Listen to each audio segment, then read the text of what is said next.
నమస్కారం హెస్7 న్యూస్ కు స్వాగతం. ముందుగా ముఖ్యాంశాలు. పట్టణంలో పలు ప్రాంతాలలో పర్యటించి ప్రజల సౌకర్యాలను పరిశీలించిన రాష్ట్ర ఆహార పౌర సరఫరాల శాఖ మంత్రి Nadendla Manohar. AP CPDCL consumer app ద్వారానే వినియోగదారులు విద్యుత్ బిల్లులు చెల్లించాలి. విద్యుత్ శాఖ ఏఈ చిరంజీవి. రాష్ట్ర ఆహార పౌర సరఫరాల శాఖ మంత్రి నాదెండ్ల మనోహర్ శుక్రవారం తెనాలి పట్టణంలోని పలు ప్రాంతాలలో ఆకస్మిక తనిఖీలు నిర్వహించారు. తొలుత స్థానిక చెంచుపేటలోని ప్రభుత్వ ఆసుపత్రిని పరిశీలించారు. తెనాలి ప్రభుత్వ జిల్లా ఆసుపత్రిని ఆకస్మికంగా తనిఖీ చేసి అక్కడ పరిస్థితులు మంత్రి మనోహర్ పరిశీలించారు. ఆసుపత్రుల్లోని పలు విభాగాలను ఆయన పరిశీలించి అధికారులతో పలు అంశాల గురించి చర్చించారు. రోగులకు మెరుగైన సౌకర్యాలు అందించేలా సిబ్బంది తోడ్పడాలని, బాధ్యతాయుతంగా వ్యవహరించాలని సూచించారు. అనంతరం చెంచుపేటలోని రైతు బజార్ను సందర్శించి రైతు బజార్ సేవలను గురించి స్థానికులను, రైతులను అడిగి తెలుసుకున్నారు. అక్కడి నుండి మంత్రి మనోహర్ ఎడ్లలింగయ్య కాలనీ చేరుకుని అక్కడ పారిశుద్ధ్య పనులు పరిశీలించారు. గత కొద్ది రోజులుగా కురుస్తున్న వర్షాల కారణంగా వర్షపు నీరు పారుదల, డ్రైనేజీ వ్యవస్థను ఆయన స్వయంగా పరిశీలించారు. మున్సిపల్ శానిటేషన్ అధికారులతో మాట్లాడి వారికి మంత్రి మనోహర్ పలు సూచనలు చేశారు. వర్షాకాలం నేపథ్యంలో ఎక్కడ నీరు నిలవకుండా డ్రైనేజీ వ్యవస్థ ఎప్పటికప్పుడు పర్యవేక్షణ ఉండాలని అధికారులను ఆదేశించారు. కార్యక్రమంలో మున్సిపల్ కమిషనర్ బి శేషన్న, వైద్యశాల సూపరింటెండెంట్ సౌభాగ్యవాణి, పలు శాఖల అధికారులు, జనసేన నాయకులు పాల్గొన్నారు. అల్పపీడన ప్రభావంతో డివిజన్లో కురుస్తున్న వర్షాలకు పలు ప్రాంతాలు జలమయమయ్యాయి. జిల్లాలో సగటున 10.1 మిల్లీమీటర్ల వర్షపాతం నమోదైనట్లు అధికారులు తెలిపారు.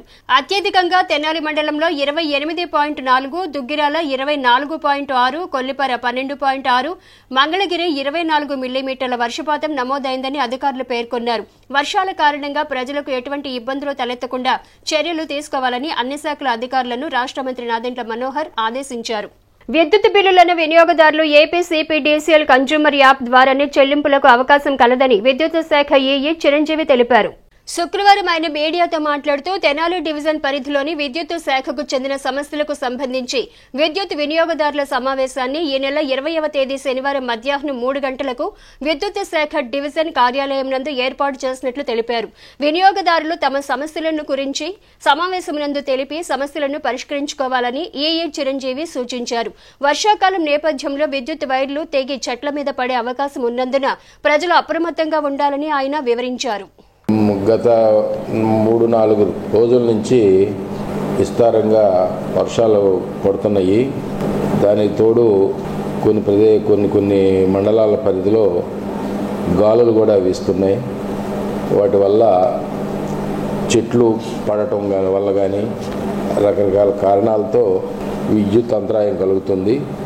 వాటిని ఎప్పటికప్పుడు మా డిపార్ట్మెంట్ స్టాఫ్ తోడు బయట కాంట్రాక్ట్ వర్కర్స్ని కూడా పెట్టుకుని మ్యాక్సిమం అవన్నీ కూడా రెక్టిఫికేషన్ చేస్తున్నాము. సో ఇందు మూలంగా విజ్ఞప్తి చేసేది ఏంటంటే ఈ వర్షాలకి గాలులకి మీ ఇళ్ల దగ్గరలో కానీ పొలాల్లో కానీ రోడ్ల మీద కానీ చెట్లు వంగి వైర్ల మీద పడుతూ ఉంటాయి. అవన్నీ కూడా మా స్టాఫ్ క్లియర్ చేస్తున్నారు. కానీ అలాంటివి ఇంకేమన్నా చేయకోకుండా ప్రమాదకరంగా ఉన్నట్టు మీరు అబ్జర్వ్ చేస్తే కనుక దగ్గరలో ఉన్నటువంటి విద్యుత్ కార్యాలయాల్లో ఇన్ఫర్మేషన్ ఇస్తే మా వాళ్ళు వాటిని కూడా వెంటనే క్లియర్ చేసి విద్యుత్ అంతరాయాలు లేకుండాను, విద్యుత్ ప్రమాదాలు లేకుండాను చేయటానికి అవకాశం ఉంటుంది. దయచేసి విద్యుత్ శాఖకి సహకరించవలసిందిగా కోరుతున్నాము. తర్వాత బిల్స్ కట్టే పద్ధతిని ఆర్బీఐ యొక్క ఆదేశాల ప్రకారం ఫోన్పేలో కానీ గూగుల్ పే, పేటిఎం, యూపీఐ ఇలాంటి యాప్స్ ద్వారా ఇదివరకే చాలామంది కన్జ్యూమర్స్ బిల్స్ కట్టేవాళ్ళు. ఇప్పుడు వాటి ద్వారా కట్టడానికి వీలు లేదు. ఏపీ సిపిడిసిఎల్ కన్జ్యూమర్ యాప్ అని ఉంటుంది. అలా కాకుండా ఏపీ సిపిడిసిఎల్ వెబ్సైట్ ఉంటుంది. వాటిలోకి వెళ్ళి బిల్స్ని పే చేయవచ్చు. దానికి సంబంధించిన ఇన్ఫర్మేషన్ మేము ఇప్పటికే అనేక మాధ్యమాల ద్వారా ఇలాంటి పాంప్లెట్స్ కూడా పంచి వాళ్ళకి అవగాహన కల్పించాము.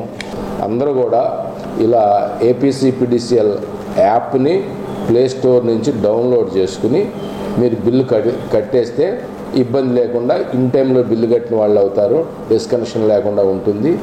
దీనిలో ఏదైనా సందేహాలు ఉంటే సంబంధిత విద్యుత్ కార్యాలయాల్లో సంప్రదిస్తే అక్కడైనా సరే మా స్టాఫ్ మిమ్మల్ని ఎడ్యుకేట్ చేస్తారు. సాయంత్రం అంటే రేపంటే శనివారం సాయంత్రము 3 గంటలకి విద్యుత్ వినియోగదారుల యొక్క మీటింగ్ ఒకటి ఇక్కడ కండక్ట్ చేస్తున్నాము. మన తెనాలి డివిజన్ పరిధిలో ఎలాంటి విద్యుత్ సమస్యలు ఉన్నా కానీ, విద్యుత్ సమస్యలు అంటే మీటర్లు, బిల్లులు, రకరకాల ప్రాబ్లమ్స్ ఏ ఉన్నా కానీ వాళ్ళు ఇక్కడ చెంచుపేటలో ఉన్నటువంటి మా విద్యుత్ కార్యాలయానికి వచ్చి వారి యొక్క సమస్యల్ని తెలియజేసి డిపార్ట్మెంట్ ద్వారా వాటిని సాల్వ్ చేసుకునే అవకాశం ఉంటుంది. విద్యుత్ సమస్యలు ఉన్నవారు ఎలాంటి సమస్యలైనా సరే డిపార్ట్మెంట్ ప్రొసీజర్స్కి లోబడి ఎలాంటి సమస్యలైనా సాల్వ్ చేస్తామండి, డిపార్ట్మెంట్ గైడ్లైన్స్కి లోబడి. అల్పపీడన ప్రభావంతో కురుస్తున్న వర్షాల కారణంగా రైతులు ఆందోళన చెందవద్దని వ్యవసాయ శాఖ ఏడీఏ ఉషారాణి తెలిపారు. శుక్రవారం ఆమె మీడియాతో మాట్లాడుతూ గత 4-5 రోజులుగా కురుస్తున్న వర్షాలకు పంట చేలలో నీరు నిల్వ ఉండడంతో రైతులు వరి నాట్లు వేయడానికి ఆందోళన చెందుతున్నారని, ఎవరూ అధైర్యపడవద్దని సూచించారు. నీరు పొలంలో నుంచి వెళ్లిన తర్వాత నాట్లు వేసుకోవాలని పేర్కొన్నారు. కౌలు రైతు కార్డుల కోసం కౌలు రైతులు రైతు సేవా కేంద్రాలను లేదా వ్యవసాయ శాఖ అధికారులను సంప్రదించి కార్డులు పొందాలని ఆమె తెలిపారు. 3 మండలాలు తెనాలి, కొల్లిపర, అలాగే దుగ్గిరాల మండలాల్లో మరి గత వారం వరకు ఏద పద్ధతిలో వరి విత్తనాలు నాటుకోవటం జరిగింది. అయితే మనకి దగ్గరగా సుమారుగా ఒక వారం రోజుల నుంచి కంటిన్యూస్ రెయిన్ఫాల్ ఉండటం వల్ల ఇక్కడ 14,811 ఎకరాలకు గాను 14,000 చిల్లర ఎకరాల్లో ఎద పెట్టుకోవటం కంప్లీట్ అయిపోయింది, 95%. దుగ్గిరాల్లో వస్తే 20,188 ఎకరాలకు గాను 13,570 ఎకరాల్లో ఎద పద్ధతిలో వరిని వేసుకోవటం జరిగింది.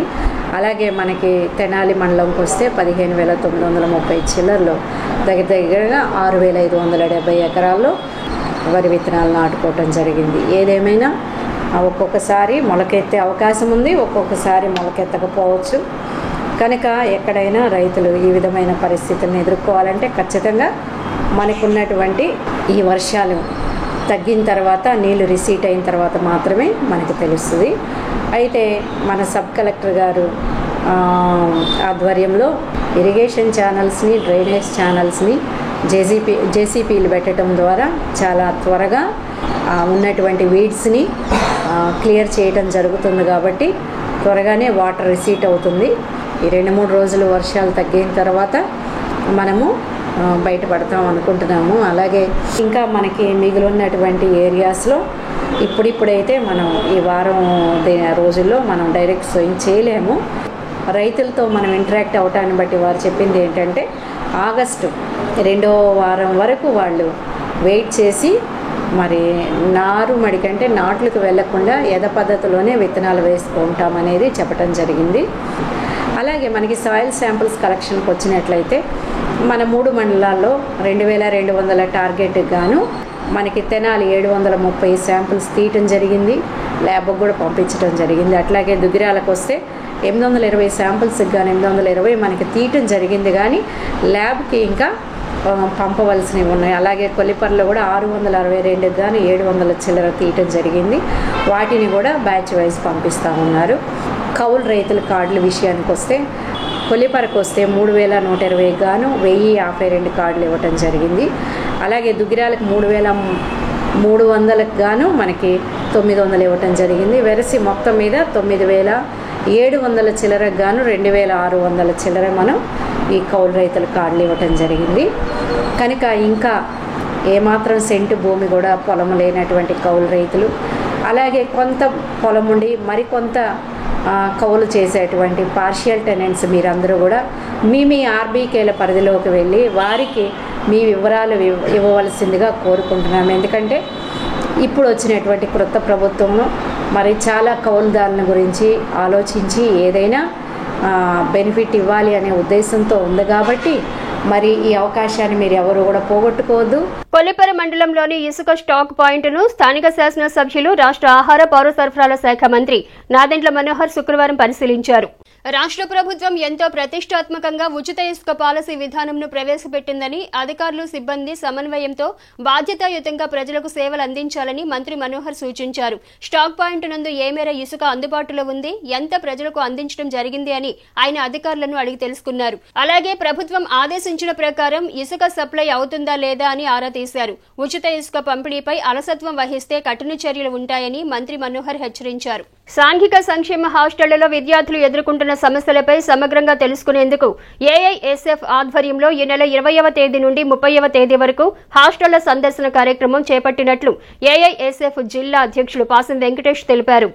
శుక్రవారం స్థానిక గాంధీనగర్లోని సిపిఐ కార్యాలయంలో ఏర్పాటు చేసిన విలేకరుల సమావేశంలో ఆయన మాట్లాడుతూ రాష్ట్ర వ్యాప్తంగా సాంఘిక సంక్షేమ హాస్టళ్లలో చదువుతున్న విద్యార్థులకు పెండింగ్లో ఉన్న మెస్, కాస్మెటిక్ ఛార్జీలను రాష్ట్ర ప్రభుత్వం వెంటనే విడుదల చేయాలని డిమాండ్ చేశారు. హాస్టల్స్ నందు విద్యార్థులకు నాణ్యమైన భోజన సదుపాయాన్ని కల్పించడం లేదని పేర్కొన్నారు. గత ప్రభుత్వం జీవో నెంబర్ 77ను తీసుకొచ్చి విద్యార్థుల ఉన్నత చదువులకు ఆటంకం కలిగించిందన్నారు. రాష్ట్ర విద్యా శాఖ మంత్రి నారా లోకేష్ విద్యార్థులకు ఇచ్చిన హామీ మేరకు జీవో నెంబర్ 77ను రద్దు చేసేలా చర్యలు తీసుకోవాలని కోరారు. సాంఘిక సంక్షేమ హాస్టల్స్ నందు సమస్యలను పరిష్కరించేలా ప్రభుత్వం శ్రద్ధ వహించాలని పేర్కొన్నారు. సమావేశంలో ఏఐఎస్ఎఫ్ నాయకులు జె శివనాగరాజ్, మద్దినేని కిరణ్ బాబు, చెన్నూరు సాయి, పి భూమేష్, కె తేజ తదితరులు పాల్గొన్నారు. ఏఐఎస్ఎఫ్ ఆధ్వర్యంలో ఈ నెల 20 నుంచి 30 వరకు రాష్ట్ర వ్యాప్తంగా ఉన్నటువంటి సాంఘిక సంక్షేమ హాస్టల్ని సందర్శించి అక్కడ ఉన్నటువంటి సమస్యల్ని తెలుసుకొని ఆ సమస్యల్ని పరిష్కారమయ్యే రీతిలో మరి విద్యార్థి సంఘాలుగా మేము కృషి చేయాలని చెప్పి రాష్ట్ర కమిటీ పిలుపు మేరకు మరి రేపటి నుంచి హాస్టల్ సందర్శన కార్యక్రమాన్ని ప్రారంభిస్తూ ఉన్నాం.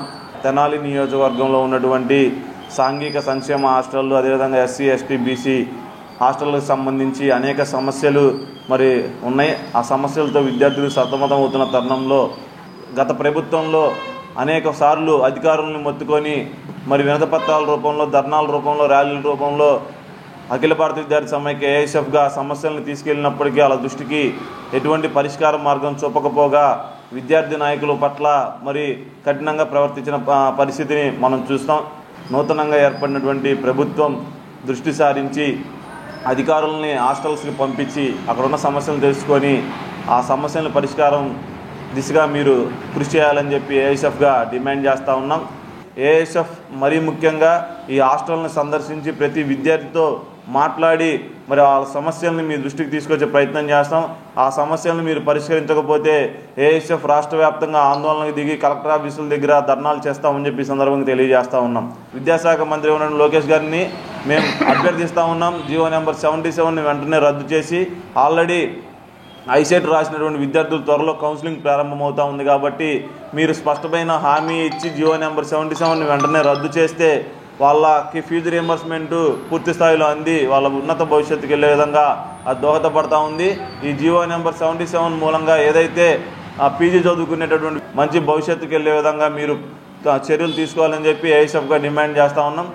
ఈ సందర్శన ముఖ్య ఉద్దేశం హాస్టల్స్లో ఏదైతే సమస్యలు ఉన్నాయో వాటిపైన దృష్టి సాధించాలి అని ఏఐఎస్ఎఫ్ రాష్ట్ర సమితి కోరటం జరిగింది.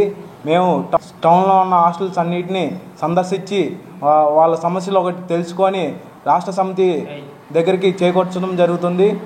గత ప్రభుత్వంలో ఉన్న నాడు నేడు వల్ల క్లోజ్ చేసిన స్కూల్స్, పాఠశాలలు, కళాశాలలన్నీ పునఃప్రారంభించాలని ఏఐఎస్ఎఫ్గా డిమాండ్ చేస్తున్నాం. అదేవిధంగా ఫీజు రియంబర్స్మెంట్ వెంటనే పీజీ విద్యార్థులకు పడాలని మా ఏఐఎస్ఎఫ్గా డిమాండ్ చేస్తున్నాం.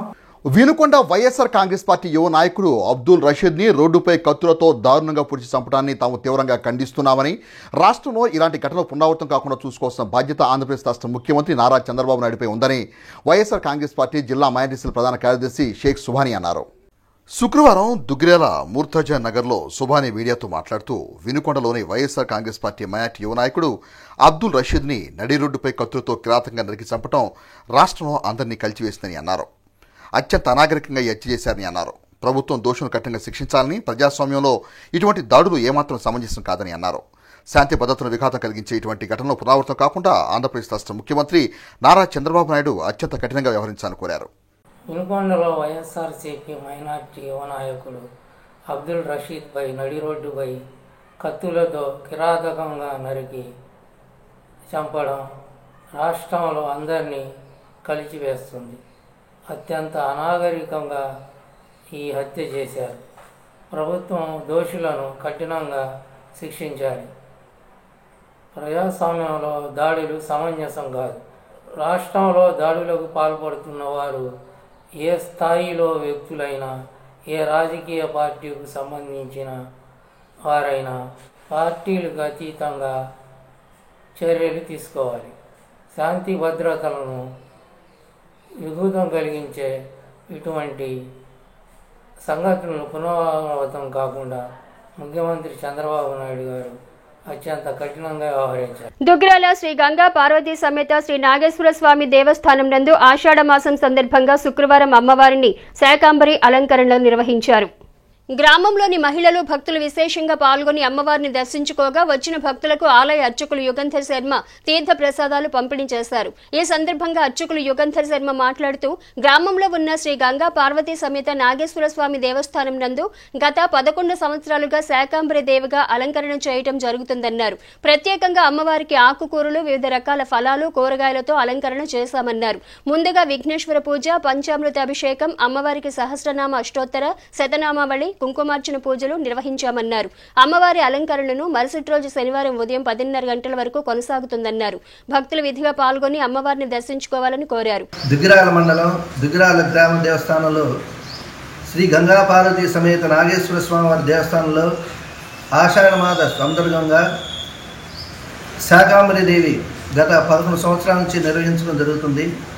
ఈరోజు ప్రత్యేకంగా శాకాంబరి దేవి కూరగాయలు, ఆకుకూరలతో అమ్మవారికి అలంకారం నిర్వహించినాము. ముందుగా విఘ్నేశ్వర పూజ, స్వామివారికి పంచామృత అభిషేకము, అమ్మవారికి సహస్రనామ సహిత అష్టోత్తర శతనామావళి, కుంకుమార్చన పూజ కార్యక్రమాలు, విశేష పూజలు నిర్వహించడం జరిగింది. కావున 50 మంది భక్తులు కూడా ఇచ్చేసి స్వామివారి అమ్మవారి దర్శనం చేసుకుని తీర్థ ప్రసాదం స్వీకరించవలసిందిగా కోరుచున్నాము. అనగా రేపు శనివారం ఉదయం 10:30 వరకు ఈ అలంకారం ఉంటుంది. దుగ్గిరాల కొత్తలాకుల వద్దనున్న కాలిబాట వంతెనను శుక్రవారం నీటిపారుదల శాఖ అధికారులు స్థానిక తెలుగుదేశం పార్టీ నాయకులతో కలిసి పరిశీలించారు. వంతెనకు ఇరువైపులా ఉన్న రక్షణ ఇనుప పైపులు శిథిలావస్థకు చేరటంతో ఎప్పుడు ఏ ప్రమాదం జరుగుతుందోనని పాదచారులు, వాహన చోదకులు భయపడుతున్నారు. ఈ విషయంపై స్థానిక నాయకులు అధికారుల దృష్టికి తీసుకువెళ్లగా రాష్ట్ర విద్యాశాఖ మంత్రి వర్యులు నారా లోకేష్ ఆదేశాల మేరకు అధికారులు వంతెన వద్దకు వచ్చి పరిశీలన చేశారు. వంతెనకు ప్రక్క గోడలను నిర్మాణం చేపట్టేందుకు కొలతలను తీసుకున్నారు. ప్రస్తుతం వంతెనపై వెళ్లే వారికి ఎటువంటి ప్రమాదం జరగకుండా తాత్కాలిక ఏర్పాట్లను దోస్త్ వన్ సేవా ట్రస్ట్ సభ్యులు చేపట్టనున్నారు. మరో 20 రోజుల్లో అంచనా వేసి పూర్తి స్థాయిలో వంతెనకు ఇరువైపులా ఇనుప గోడల నిర్మాణం చేయనున్నారు.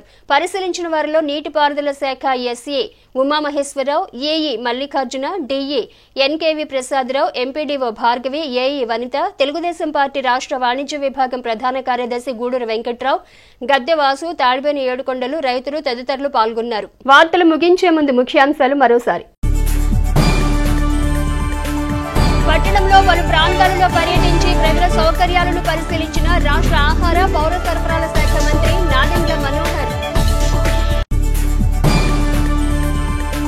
ఏపీ సిపిడిసిఎల్ కన్స్యూమర్ యాప్ ద్వారానే వినియోగదారులు విద్యుత్ బిల్లులు చెల్లించాలి. విద్యుత్ శాఖ ఏఈ చిరంజీవి. హెచ్7 న్యూస్ ను ప్రేక్షకులు యూట్యూబ్ లో తెనాలి హెచ్7 న్యూస్ అని టైప్ చేసి సబ్స్క్రైబ్ చేసి వీక్షించవచ్చు. హెచ్7 న్యూస్ సమాప్తం. నమస్కారం.